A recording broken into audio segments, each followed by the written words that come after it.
It's time for another Out and About with Jamie Grout podcast. Thank you so much for joining me here today.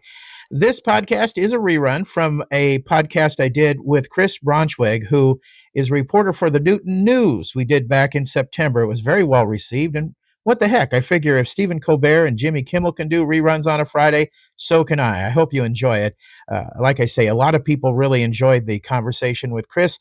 People love him. He's a fantastic guy, but other people think he's just a pot stirrer that likes to get controversy going in the Newton area. You can decide that for yourself.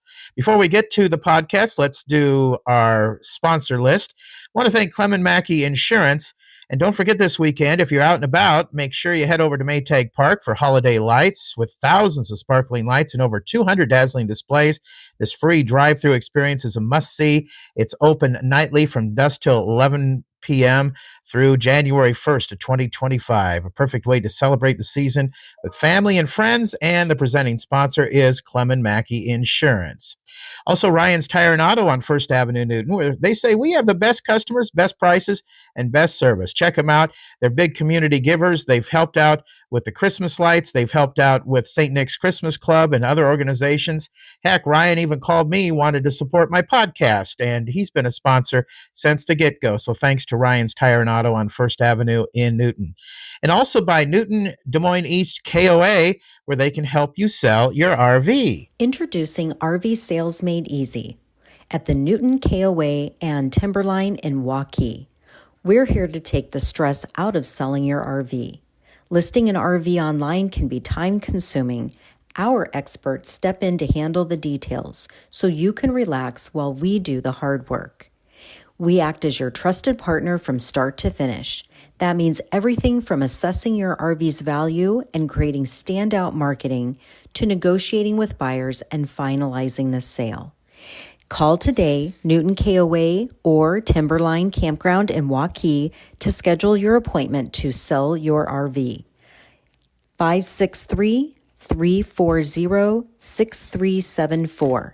We make it easy for you. My conversation today is with Chris Braunschweig, who is a reporter for the Newton News. I've wanted to talk to you for quite a while because you and I both in the media. Yep. And I had a passion to be in radio back in the day, got into it and in it for 49 years now. And you obviously have a passion for journalism and newspaper. Where did that come from, Chris? Honestly, I wish I had the cool story of where it happened in high school, happened in middle school, or even when I was a little kid. It actually happened when I was in college. I've always liked writing, but I was a big fan of movies. So I went into college. I went to Briarcliff University. And where is that located? That's up in Sioux City. Okay, so sure. Not too far. A lot of people recognize Morningside College is also there. Yes. But I went to Briarcliff. It's a private Catholic school, and I went there because I saw they had a video production course and saw this thing called mass communications. I thought, that sounds kind of cool. So my freshman year, went through all the intro courses, thought, okay, this is really great. And then I met a person who would eventually be my boss for the Sioux City Journal. His name is Bruce Miller. He's a adjunct professor at Briarcliff University. He taught news writing.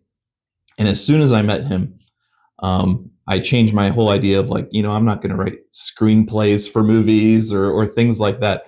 I want to be a journalist. I want to be, because he was a movie critic at the time. And for me, that sounded really cool because I was always just big into movies and sharing my opinion of those movies. And then it just kind of evolved from there. I finished Briarcliff University and got my first job at the Sioux City Journal. Had an internship there first, and then they offered me a job of between, do you want to be the cops reporter or do you want to be the Weekender editor? And the Weekender editor basically writes feature stories. And I thought, that sounds way more fun. And it was. For 4 years I was there and basically got to really hone my skills as a community journalist by speaking with local bands, theaters, doing stories on artists. How fun. And it was so cool. It was so cool. Bar owners, restaurant owners, culture, all these really fun stories. And I got to really know the community of Sioux City that way. And it's a huge community. So that's kind of where it was a late start to my passion for journalism, and it's only grown since I've come here to Newton, which was back in July 2018 at this point. Tell me about some of the more interesting stories that you've done. In Newton or either way, either in Newton or up in Sioux City. I mean, both, because I'm sure they're fascinating. They are, and it's so hard to like think back on my old stories because after you do a story, you're just constantly moving on. You don't really get a time to appreciate what you've done a little bit. But some of my favorite stories I remember doing in Sioux City, this sounds horrible to say this, but a music bar had closed. It was called the Chesterfield. It was known for hosting all this live music and really helped cultivate and promote the local music scene there. And just out of the blue, it closed. And it closed mysteriously. And nobody really knew why? Nobody knew why. It's just all of a sudden, it just closed in the middle of the night. Apparently, the cops came and told everybody to leave in the middle of a really popular karaoke night. And it wasn't like people weren't going to the bar. There was always people there. Mm. And then a little while later, I had a really good relationship with the bar owner. His name's Mick. And he finally kind of came out of the woodworks and just needed a break. And he told me everything. And I felt really cool being able to just get the scoop on that and finally tell that story of why it did close. And essentially it was just burnout, but mm-hmm. he did it he in a regretful way, but he didn't tell anybody. And it was really interesting to take a feature story or something that everybody had known in the Sioux City community, in the music community, and have a more serious story in The Weekender. And I thought that was always really cool. Any kind of feature story where I got to look at food or hang out with like MMA fighters was always really awesome. We had this Battle of the Bands back at the Sioux City Hard Rock, and I wrote reviews for that. And it was so fun. It was probably my one of my favorite things I've ever done in journalism was just write reviews of local bands. And you had done reviews on movies too before that. I was doing a little bit of that in college, just to kind of just try it out. Uh-huh. We were encouraged to write, and I was like, well, I might as well do it. So, but I think I really got to really try critiquing and express my opinion through these really long form reviews. I mean, I was at at those shows and constantly writing notes, and people were really resonating with those, and they loved reading those. And I thought that was really cool. They would just go to the show, and then people were excited to read my, book long reviews of the show. Sure. Some people weren't too happy, and which resulted in a death threat. So, oh no! Yeah, that was pretty interesting. You got a death threat out of a review? I got a death threat out of a review. Okay, how did that play out? Well, I will say it was a bad rapper, and his bad rapper friends did not like my review of his show, which was terrible. It was poorly thought out. It was, everyone gets maybe 30 to 40 minutes to play, and I don't think he was on stage for maybe 15. He was late. He didn't show up for all this other stuff, and it was just so unprepared and it was not good. And there's way better hip hop acts in Sioux City. So to see that up on the stage, I mean, I couldn't take it seriously. So I kind of let him have it a little bit. I tried to be respectful. It wasn't just like saying, "Oh, you're trash," and I really explained my points. But then it resulted in some nasty Facebook messages from folks. Yeah, which is. It was not great, but we roll with it. Nothing happened. I'm still here. Yeah, thank goodness. Yeah, I would say. Golly, geez. Okay, what about stories in Newton in particular? Stories in Newton. Oh man, I mean, truthfully, I love just being able to go to a city council meeting, a school board meeting, a supervisors meeting, and watch it unfold and watch a really interesting story develop like right in front of me. I'm kind of a public meetings nerd. That might be horrible to say, but no, not for a local newspaper. But I truly do love public meetings and seeing that interaction between citizens and elected officials. I love that interaction. Because sometimes it can be just entertaining from that perspective, but also something really engaging. You can find something that is you can find real problems, and there's not one side that's right, or it gets even more complicated the more I research into it. Like, there was a zoning dispute over in Mingo that was argued about at a supervisor's meeting, and it just got heated, and there was lots of back and forth. Lawyers got involved. I mean, it was a mess. Mm-hmm. But I really did like writing those types of stories, and it's kind of a cop out to say any public meeting story, but really any public meeting story is great. And again, it's 6 years I've been here now, trying to think back to what some of the more interesting stories is so hard, because I'm already working on what's next, and trying to think about what stories to do for next.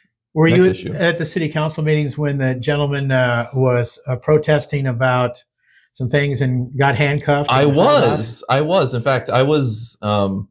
I'm not sure if it was the first time he was arrested or the second time. And what was that about anyway? Refresh my memory. It was about a gentleman, a 19-year-old at the time, who got arrested during a traffic stop, and that went viral too. Right. And the police department thought he was high, or he was on drugs. They thought he was drunk, and then they thought he was high.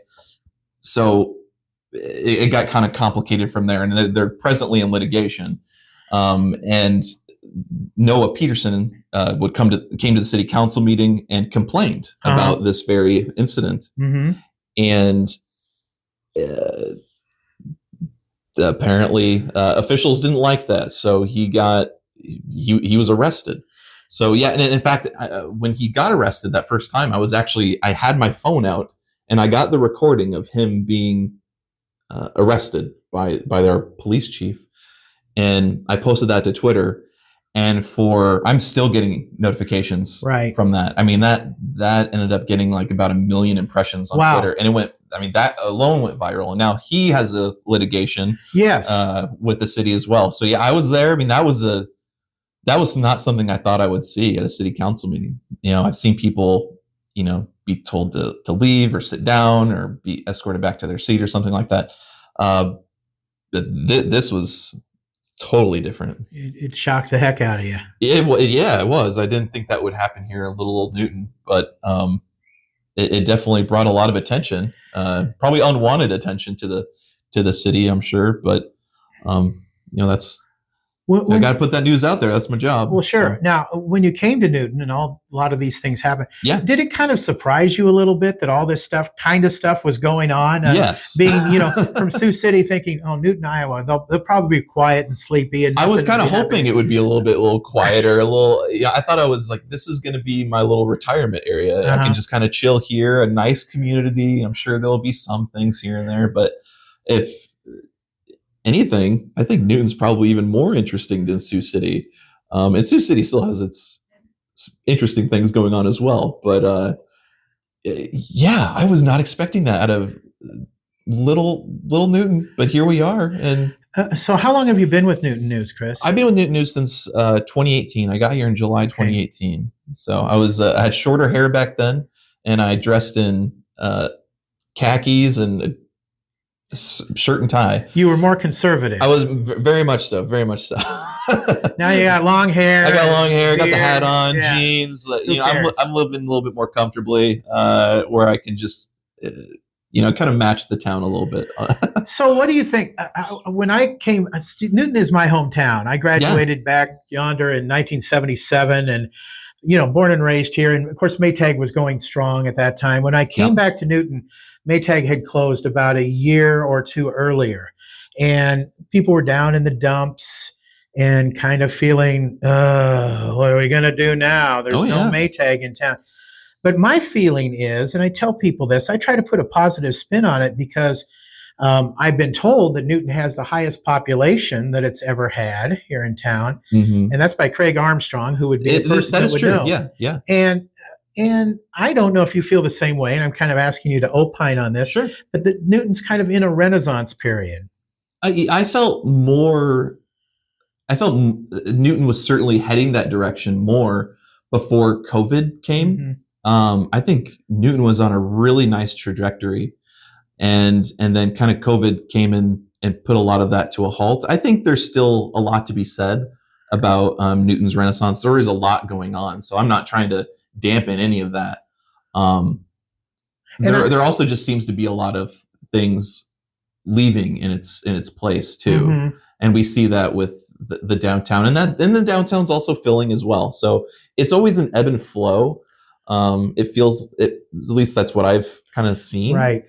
But Newton is certainly getting to a point where, it's making more headlines in more positive ways, like the NASCAR race. Sure. That was huge. And now that it's coming back, that's way better for the city. And so I'd agree, but also I'm tapering my Sure. agreement a little bit. Sure. Well, I know TPI is supposed to be coming back at some point. That's true. Too. Yeah. And when it does, I'm not sure. I don't know what they're going through or what's happening with that. And I could probably do a podcast on that whole thing Certainly. At one time too. And they're supposed to be at some point building some softball fields or baseball fields out by. Yeah. Project Fast Pitch. Yeah. Yes, out there. So I think we're all really hopeful that, this kind of thing will happen for Newton. Yeah, very much so. And I think to me, one of the biggest problems with Newton is sometimes Newton gets in the way of itself a little bit. How do you mean that? I mean that by people got really burned by Maytag leaving, and very much so. I think there's some, you can almost call it trauma, like a community trauma. And so people are maybe a little less trusting, a little more testy. And, so when new things are announced, they expect results right quickly. And maybe that's not how things work. And, other things like COVID get in the way. And some other folks just don't want to see Newton to change. They want it to go back to some other era that they loved about Newton. And Newton was like this, and it was so much better. And you can't do that. Newton can't really we can't go back in time. Right. But we can try to grow from what we have. And I just think that when Maytag left, it really hurt people. Yeah. And I still think we're feeling that to this day, because there's still a lot of people that have negative feelings towards anything that's coming in to change, because even though they want change, but they're still fearful of it. Well, yeah, there's a little bit of doubt in their minds because of getting burned by Maytag. And, their motto was the dependability people, and people in Newton had come to depend on Maytag. Yes. And I'll tell you what, Maytag put a lot of people through college. It did. My sister, Chris, had a full ride Maytag scholarship to the University of Iowa. Wow. And they did that for a lot of people every year. And they were very generous with the town. And we have Maytag Park, Fred Maytag, built Hotel Maytag. I mean, there's lots of stories behind that. And I did a podcast with Larry Hurto. But then when it left, people kind of were feeling, I guess the word would be jaded a little bit. Certainly, yeah. And I think that's still around. Yeah. People still kind of bear that grudge a little bit. Yeah. And I don't know how long that's going to take to heal, or what it's going to take for them to change their minds. But there are obviously projects in the works that will maybe help people see differently. I mean, we see Legacy Plaza changing all the time. We have great things already happening in Legacy Plaza. I'm a big fan of Hazelig and Murph and Mary's, and seeing that grow is exciting. We love that. We love spending time in the courtyard and spending time in the downtown. They're going to have the boutique hotel too in there. Yep, and the apartments. I mean, now, do you know when the splash pad is supposed to be finished? By any chance? I see them working on it. I don't remember. I should know because I just wrote a story about it. Okay. But, I would assume within the next year, but I know that they're probably going to be doing some parts of that in phases. I see. So whether it will be 100% finished by next year, I don't know. I certainly hope so. Yeah, I'm sure. We would all love that, I'm sure. Yeah. Well, the kids would. I know that. Oh, yeah. Can't wait to take my little 2-year-old there. There you go. Yeah. So the newspaper business it's kind of like the radio business in a way. It's a little bit I don't know how to put it any other way except I would say scary to It's a certain volatile. extent. Yeah. And boy, I tell you, my mom, I don't know if I ever told you this, was editor of the Missouri Valley Times. Missouri Oh, my Valley is goodness. over in western Iowa, Oh, yeah. out by Council Bluffs, during World War II, because that normally was a man's job, but they were all off to war. So they got my mom to be the editor. And Chris, I was raised as a news junkie. So my mom would read the Des Moines Register and Tribune and the Newton Daily News every day, all three papers. And if it came to be 10 o'clock at night, this is before the days of remote control, she'd say, Jamie, get up and get Channel 8. I haven't seen any news all day, after she'd read 3 newspapers. Oh, my goodness. So I was raised that way. And Yeah. she loved it. On the weekends, she'd get the Chicago Tribune. Oh, that's so cool. And so I kind of inherited that. But I morphed over more to radio than I did newspapers. Yeah. I don't think I could write. That's why I'm afraid to write news stories. I'm afraid I get sued.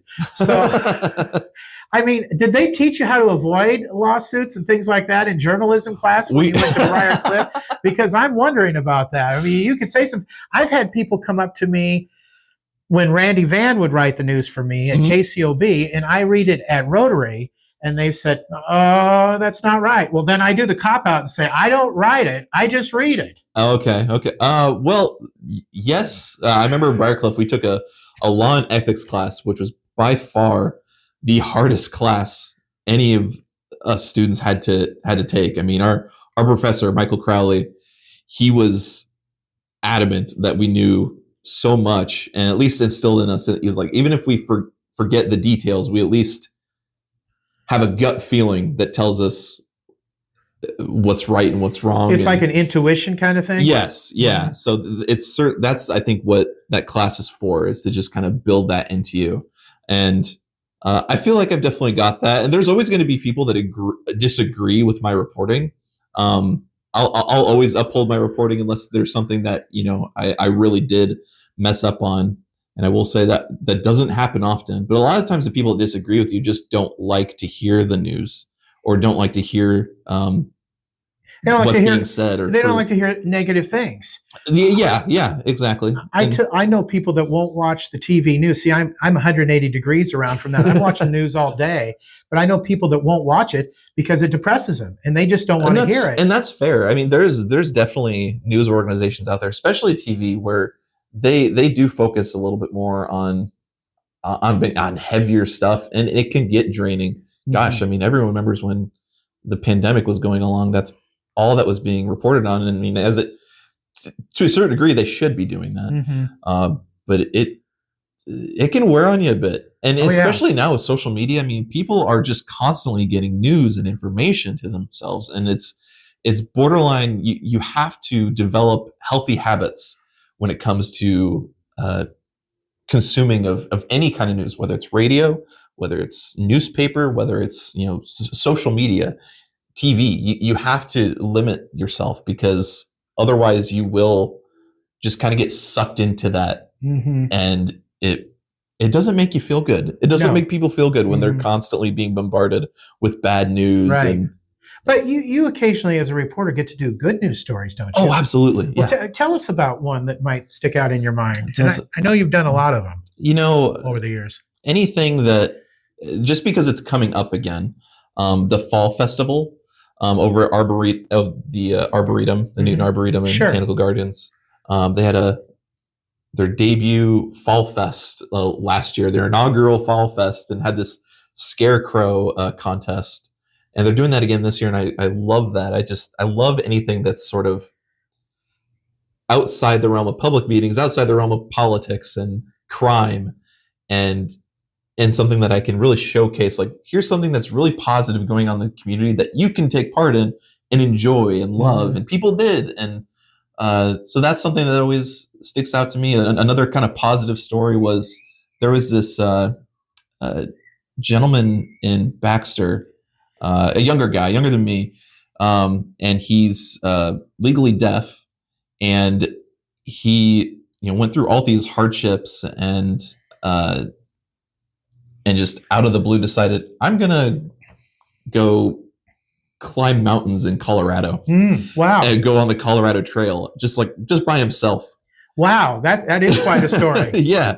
I mean, he eventually ended up meeting some people, and going by yourself on a journey like that, that's pretty tough. But he eventually did stumble upon some people and make some friends, so he got to go along with that. But it's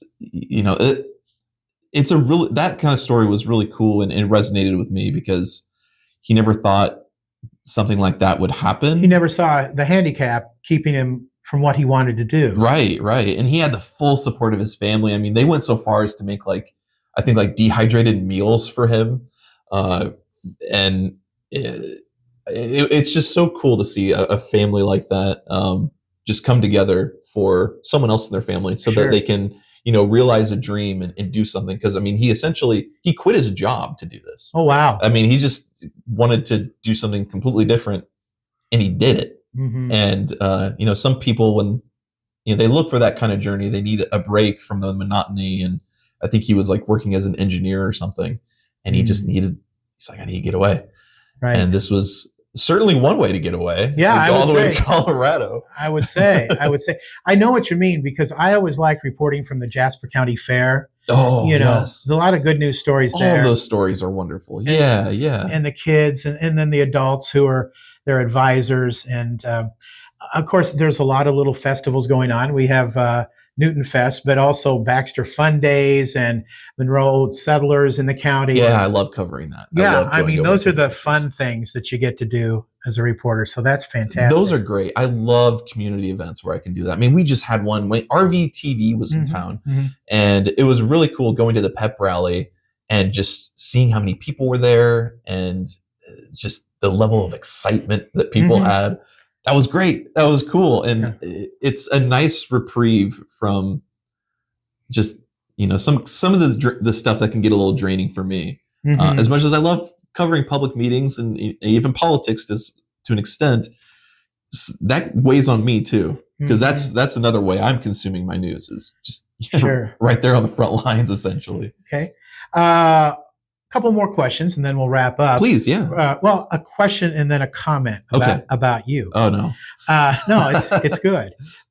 What do you like best about living in Newton in Jasper County? What I love best about Newton is, as someone I spent the first 4 years of my life in Newton.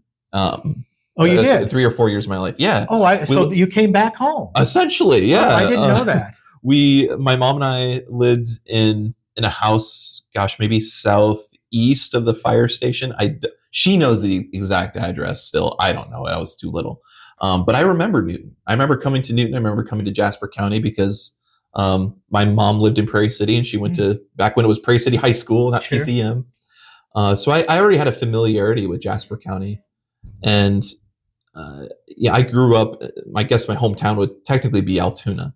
I went to the Southeast Polk school system, and nothing's wrong really with Altoona. It's just, it's grown so much and it's changed so much from when I left in 2010 and came back in 2018, 4 years in college, 4 years working for the Sioux City Journal.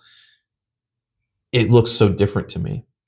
And I think my wife and I both agreed that it felt different, and we wanted something smaller, but still big enough to where we can live comfortably and have all of those amenities that we enjoy.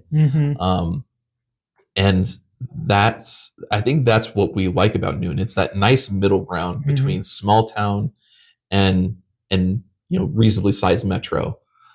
It blends perfectly. And I mean, and we do love Jasper County. We love going to Monroe and Prairie City, stopping in at, Goldie's or Jersey Freeze to get some ice cream, and going to Colfax. The downtown is always really fun. Those shops are cool. And it's just an exciting place. There's lots of little hidden gems in Jasper County that we really like. So I think the feel of it just being that middle ground space is what we really love about Newton, and just the sense of community.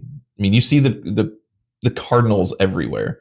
And so does my daughter. One of her words she actually knows is cardinal, and she will point it out and scream it at the top of her lungs anytime she sees a cardinal. We walk by the water tower, drive by the water tower, cardinal. Like, yes, that's the cardinal. And that's really cool to see. It's just everyone kind of, I want to see more of it. Mhm. I want to see us really like band together and really make Newton as great as it can be, because it has so much potential. And that's something that my wife and I see too. And that's why we, and that goes for the greater Jasper County too. There's just so much potential, and we want to be here for that. You know, Chris, you're almost echoing what the director of the Newton Chamber of Commerce said. Oh, really? Yeah. It's kind of in the middle ground. It's a bit of the big city and the small town at the same time. So that's really great. A couple things I want to mention about Chris. Chris is a big-hearted guy, very much so. I know that when I go to events, by and large, for the Salvation Army, Chris is there. I have been an auctioneer for their quilt auction, and in fact, I think it's coming up again next month. It is in November, and they've asked me to do it again, and I hope to see you there. We'll be there. You weren't there, however, at the appreciation meeting when I got a pie in the face. That's right. But that was fun. Let me tell you, I was hoping you'd be there for that. But I was horribly sick at that time. Oh, okay, sure, I get that. But I think it was leaving the quilt. It was either leaving the quilt auction, or you had come to a Rotary meeting, and maybe it was when those guys flew around the world to help prevent polio. Mm-hmm. I have lower back problems, and at that time I was really in bad pain. I still have some pain every now and then. I take meds for it. But you were kind enough. You saw me hobbling around trying to get to my car. You grabbed my car. Oh, that's right. And brought it to me so I wouldn't have to walk over to it. Yes. So thank you very much for that. Anytime. And when I was inducted into the Iowa Rock and Roll Hall of Fame, you did a big story, and the headline said "Hometown Radio Star."